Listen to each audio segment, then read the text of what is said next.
بسم اللہ الرحمن الرحیم الصلاۃ والسلام علیک یا سیدی یا رسول اللہ وعلی علیک و اصحابک یا نور اللہ اللہم صلی علی محمد کما تحب و ترضی عنہ۔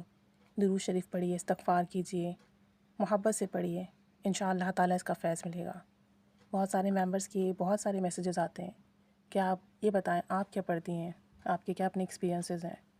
بہت سارے ایکسپیرینسز میں پہلے بھی شیئر کر چکی ہوں، اور اللہ کا شکر ہے میں جو بھی پڑھتی ہوں اللہ تعالیٰ اس کا فیض دیتا ہے، کیونکہ اللہ تعالیٰ کے کلام میں تاثیر ہے۔ ہم جو بھی یقین سے پڑھتے ہیں اس کا فیض ملتا ہے۔ اب بہت سارے ممبرس موٹیویشن کے لیے پوچھتے ہیں کہ آپ کو کس چیز سے سب سے زیادہ فیض ملا۔ دیکھیں، درود شریف سب سے بڑی چیز ہے۔ اسے پڑھ کر جو فیض ملا وہ لفظوں میں کہاں بیان ہو سکتا ہے۔ دیدار نبی ہو جانا، زیارت رسول صلی اللہ علیہ وآلہ وسلم ہو جانا کتنی بڑی سعادت کی بات ہے، بار بار ہونا۔ پھر اس کے بعد جب آپ درود شریف پڑھنے لگے تو درود شریف پڑھنے کی برکت سے اللہ نے پردے کی توفیق دی، نیک اعمال کی توفیق دی، گناہ چھوٹنے لگے، برائیوں سے نجات ملی، پھر درود پاک کے کام کی توفیق ملی۔ تو یہ سب درود پاک کی برکات ہی تو ہیں۔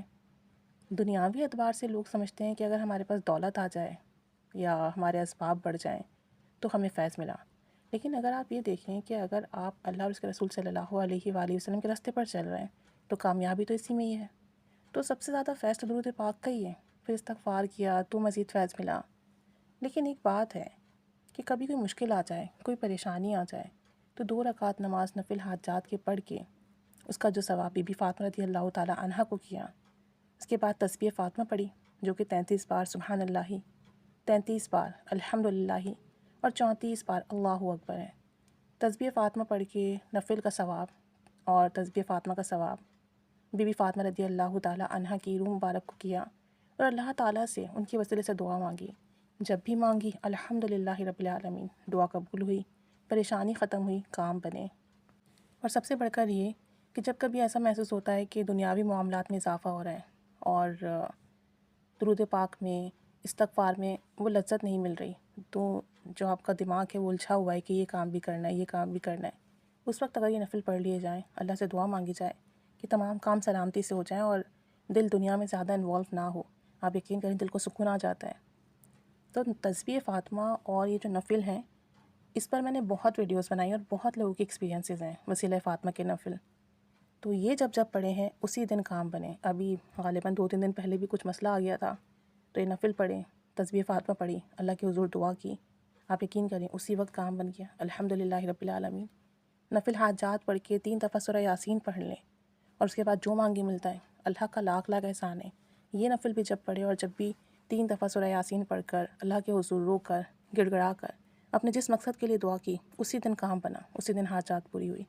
آپ یقین کریں کہ نوافل اور وسیلہ فاطمہ، سورہ یاسین، یہ ایسی بڑی برکات اور ایسی بڑی نعمتیں ہیں کہ بس انہیں کر کے جو مانگو ملتا ہے، اسی وقت دعا قبول ہوتی ہے، حاجات پوری ہوتی ہے، مسئلے ٹلتے ہیں۔ میرا تو اپنی زندگی کا ایکسپیرینس ہے کہ درود شریف نے دیا ہے جو کچھ بھی دیا ہے۔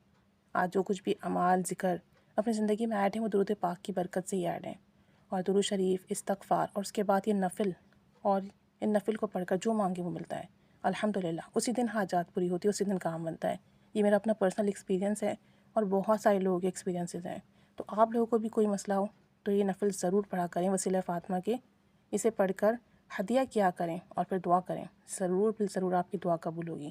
اور اس کے علاوہ مختلف موقع پر مختلف اعمال اور ذکر کیے جاتے ہیں، موقع کی مناسبت سے یا جس وقت دل کو جو چیز چھو جائے، اور جو بھی ذکر کریں اس کا فیض لازمی ملتا ہے، کیونکہ اللہ کے کلام میں بہت طاقت ہے، بہت تاثیر ہے۔ تو آپ لوگ بھی اپنے اپنے ایکسپیرینس ضرور شیئر کریں کہ آپ لوگ کیا پڑھتے ہیں اور کس چیز سے آپ کو فیض ملا اور اس کی برکت سے آپ کے کون سے کام بنے۔